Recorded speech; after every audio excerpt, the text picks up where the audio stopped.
दोस्तों, अगर आपको भी भारत और बांग्लादेश के बीच सबसे रोमांचक अंतिम गेंद तक खेला गया सांस रोक देने वाला तीसरा टी20 मुकाबला पसंद आया हो तो वीडियो को लाइक जरूर कीजिएगा।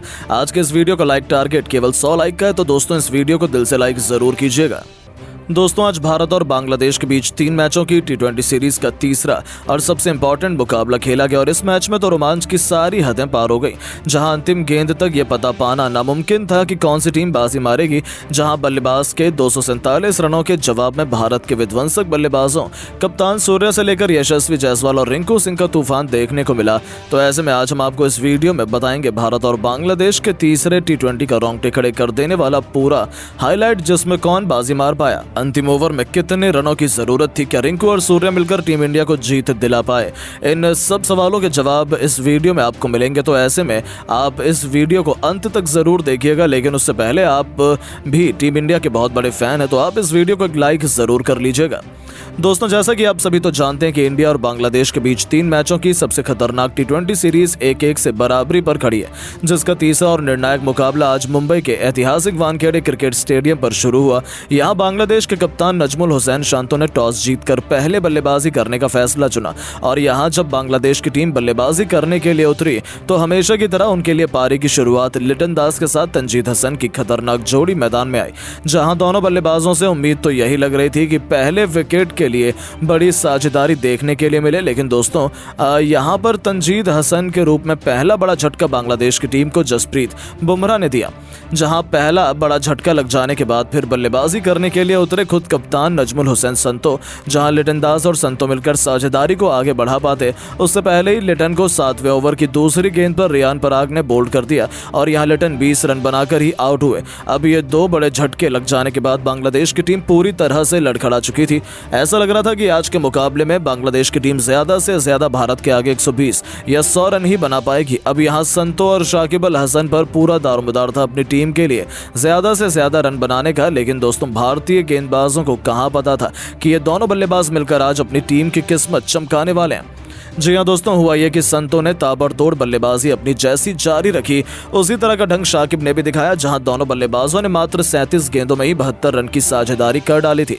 इस दौरान विकेट चटकाना काफी अहम हो चुका था। तभी कप्तान सूर्या ने फैसला किया कि वो गेंदबाजी पर अपने सबसे भरोसेमंद खिलाड़ी जसप्रीत बुमराह को लेकर आएंगे और 14वें ओवर की तीसरी गेंद पर बुमराह ने शाकिब के रूप में तीसरा बड़ा झटका बांग्लादेश की टीम को दिया, जो कि 43 रन बनाकर आउट हुए। और उनके आउट हो जाने के बाद फिर बल्लेबाजी के लिए उतरे महमदुल्लाह, वो कप्तान संतो के साथ मिलकर साझेदारी को आगे बढ़ाते हैं और अपनी टीम के स्कोर को 150 रन के पार ये दोनों बल्लेबाज लेकर पहुंचे। इस दौरान बांग्लादेश की टीम लगातार आगे बढ़ती चली जा रही थी और दूसरी तरफ संतो का बल्ला रुकने का नाम नहीं ले रहा था। उन्होंने मात्र 34 गेंदों में ही भारत के खिलाफ 74 रन ठोक डाले थे। अब यहां से मैच पूरी तरह से फंस चुका था। तभी अर्शदीप से लेकर 17वें ओवर में संतो का विकेट गिराया, जो कि 74 रन बनाकर इस मुकाबले में आउट हुए और संतो का विकेट गिर जाने के बाद भारतीय टीम को चैन की सांस आई।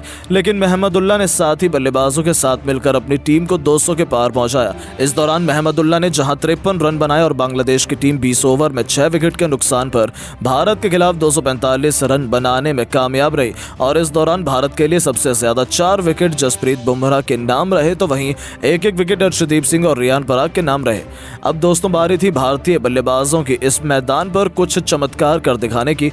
दोस्तों, टीम इंडिया को विस्फोटक शुरुआत दिलाने के लिए यशस्वी जायसवाल के साथ खतरनाक अभिषेक शर्मा की तूफानी जोड़ी मैदान में उतरी थी। ऐसा लगा था कि ये दोनों खिलाड़ी टीम इंडिया को ताबड़तोड़ शुरुआत दिलाएंगे, लेकिन अभिषेक शर्मा इस मुकाबले में एक बार फिर जल्दबाजी कर बैठे। वो गेंदबाज के बिछाए जाल में फंस गए और फील्डर को अपना आसान सा कैच देकर इस खिलाड़ी को पवेलियन लौटना पड़ा। हालांकि उन्होंने शुरुआत तो शानदार की थी, लेकिन फिर भी वो इस मैच में केवल 9 रन बनाकर पवेलियन लौट गए। अब दोस्तों अभिषेक का विकेट गिर जाने के बाद भारतीय टीम काफी ज्यादा दबाव में आ चुकी थी। अभिषेक जब आउट हुए तो बल्लेबाजी करने के लिए उतरे खुद कप्तान सूर्या। जहां सूर्या ने और यशस्वी जायसवाल पर हर किसी की निगाहें थी कि ये दोनों बल्लेबाज दूसरे विकेट के लिए कितने रन जोड़ पाते हैं। इस दौरान सब कुछ सही चल रहा था। शाकिब अल हसन के ओवर में सूर्या ने एक के बाद एक सब कुछ सही चल रहा था। लगातार 3 गेंद पर 3 खतरनाक छक्के लगाकर टीम इंडिया को तूफानी रफ्तार से आगे बढ़ाना शुरू कर दिया। दूसरी तरफ यशस्वी जायसवाल का बल्ला दहाड़ रहा था। 6 ओवर में टीम इंडिया ने 68 रन बनाए तो देखते ही देखते 8 ओवर में भारतीय पारी 90 रनों के पार खड़ी थी। इन दोनों खिलाड़ियों के बीच 100 रनों से अधिक की मजबूत पार्टनरशिप हो चुकी थी। दोनों तरफ से दोनों खिलाड़ी केवल चौके और छक्कों से ही बात कर रहे थे। इसी बीच कप्तान सूर्य ने अपना तूफानी अर्धशतक केवल 30 गेंद में ठोक दिया, जो कि टीम इंडिया की जीत के लिए बेहद महत्वपूर्ण माना जा रहा था। इन दोनों ने भारत को मैच में मजबूत स्थिति में लाकर खड़ा कर दिया था। अपनी साझेदारी को ज्यादा देर तक आगे नहीं बढ़ा पाए। 49 रन बनाकर वो आउट हुए। अब पूरी जिम्मेदारी भारत के दो सबसे खतरनाक टी20 बल्लेबाज रिंकू सिंह और सूर्य कुमार यादव के मजबूत कंधों पर आ चुकी है मैच जिताने की, क्योंकि इनके अलावा कोई और बल्लेबाज भारतीय टीम को जिताने का दम रखता नहीं था। अब दोस्तों यहाँ टी20 के शूरवीर सिंह रिंकू सिंह ने भी अपने आते ही विस्फोटक अंदाज में एक तरफ से बांग्लादेशी गेंदबाजों की बेरहमी से कुटाई करनी शुरू कर दी। दोनों मिलकर साझेदारी को आगे बढ़ाते हुए अंतिम ओवर तक ले जाते हैं, जहां सबसे खास बात तो यह थी कि सूर्य कुमार यादव आज कमाल की लय में नजर आ रहे थे।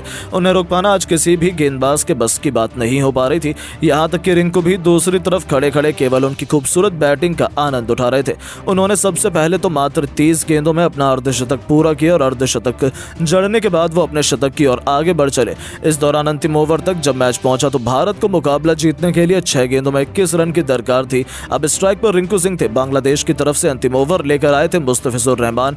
अब ये पहली गेंद मुस्तफिजुर ने यॉर्कर लेंथ पर डाली, जो कि रिंकू से पूरी तरह से मिस हो गई और कोई रन नहीं मिला। अगली गेंद पर रिंकू ने 2 रन भागे और फिर यहां से भारतीय टीम को 4 गेंदों में 19 रन की दरकार थी।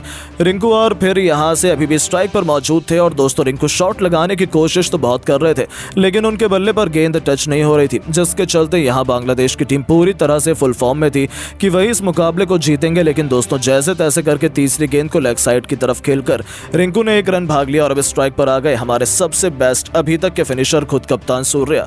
जहां सूर्य को 3 गेंदों में 3 तूफानी छक्के लगाने थे और तभी भारत की टीम मुकाबला जीत पाती, क्योंकि 3 गेंदों पर 18 रन भारत को चाहिए थे। अब चौथी गेंद पर सूर्य ने सामने की तरफ छक्का जड़ दिया। 5वीं गेंद पर डीप कवर्स के ऊपर से एक और आसमानी छक्का जड़कर सूर्य ने भारतीय टीम को जीत की दहलीज पर पहुंचा दिया। अब एक गेंद शेष मात्र बची हुई थी और मैच जीतने के लिए 6 रन चाहिए थे। सूर्य बखूबी जानते थे कि मुस्तफिजुर वाइड यॉर्कर लेंथ डालने की कोशिश करेंगे और इसलिए सूर्य ने पहले से ही अपनी आंखें जमा रखी थी और अपने बल्ले का परफेक्ट स्विंग दिखाते हुए उन्होंने डीप मिड विकेट के ऊपर से महेंद्र सिंह धोनी के अंदाज में मैच विनिंग 6 ठोक दिया, जिसके चलते भारतीय टीम के होनहार बल्लेबाज सूर्य ने इस दौरान अपना शतक तो पूरा किया ही, साथ ही साथ 108 रन की उन्होंने पारी खेली और अपने शतक के साथ उन्होंने भारतीय टीम को मैच भी जिताया।